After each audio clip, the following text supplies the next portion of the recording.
Well, that's how America's second richest man thinks Washington should raise revenue and cut the deficit. Seems pretty straightforward, doesn't it? More straightforward than the position of those who'll be attacking that deficit under the current plan.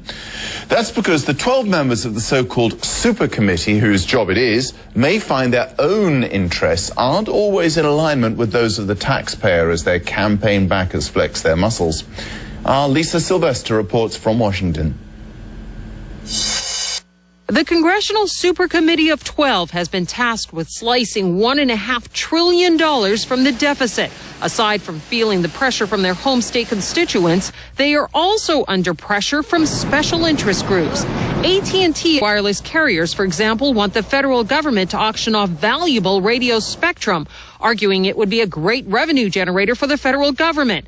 But it would also be hugely profitable to the communications companies desperate for more airwaves for the next generation of portable devices. 3 of the 12 members have received generous campaign contributions from AT&T over the years. More than $77,000 to Representative James Clyburn, more than $99,000 to Representative Fred Upton, and more than $53,000 to Representative Jeb Hensarling. Bill Allison is with the public watchdog group, the Sunlight Foundation. When you kind of look around, there's a lot of different players that have contributed to these members of Congress that have a real stake in the outcome of these negotiations. The anti-tax group Club for Growth is the #1 campaign contributor to 2 members of the super committee. Senator Pat Toomey, who used to head the organization, has received more than $850,000.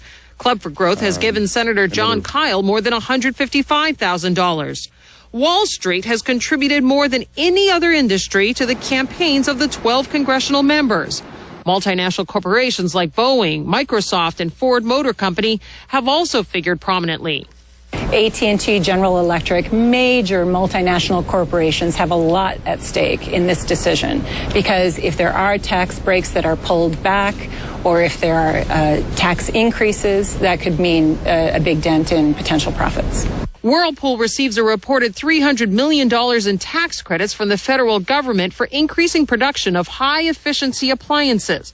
The credit, which is set to expire in December, accounts for about 1/3 of Whirlpool's earnings this year. Whirlpool was co-founded by Representative Fred Upton's grandfather, also one of the 12 on the super committee. Democratic Representative Chris Van Hollen's top 2 campaign contributors are high-powered D.C. legal and lobbying firms, Arox and Arnold & Porter.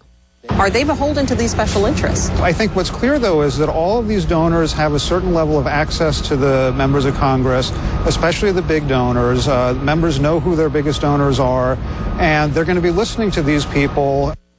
Then there's the revolving door. This is something quite common in Washington, D.C. Senator Max Baucus and Senator John Kerry both have about a dozen former staffers who are registered lobbyists, according to the Sunlight Foundation. Of course, that's going to make it easy for them to pick up the phone and to talk to their former colleagues.